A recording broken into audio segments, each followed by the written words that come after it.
Elder Scrolls V Skyrim for Xbox 360. I was going to do this review with some actual gameplay footage, but since YouTube recently declined my application to become a partner because I had video of video games being played, I'm not. So you just get a picture of the Skyrim logo. Which is probably all the better because the Skyrim visuals are kind of sucky, at least on the Xbox.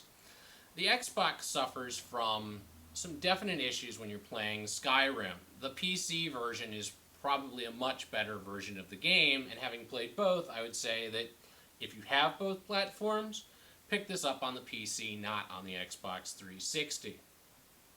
The PC version of the game has its own problems. The faces are a little blocky, some of the textures are over-compressed, but for the most part it plays pretty well, and the environment in general looks pretty good.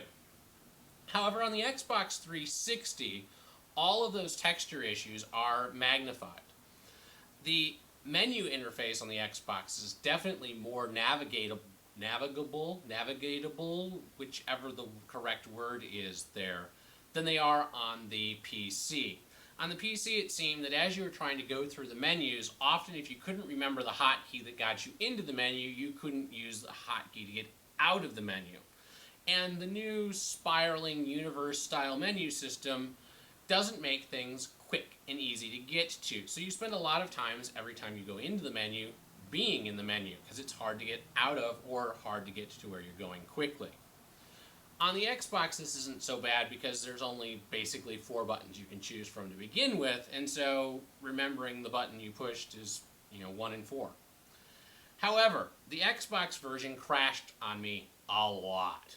And I mean a lot. Which is not the end of the world because there was an autosave feature that kept me going for the most part.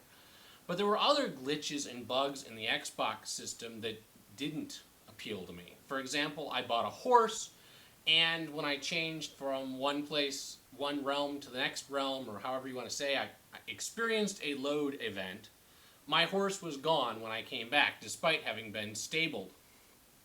There was also the problem that when I got married, my wife disappeared after the ceremony. Like, we got married, everything seemed happy, we moved into the house, and poof, she was gone, never to be seen from again.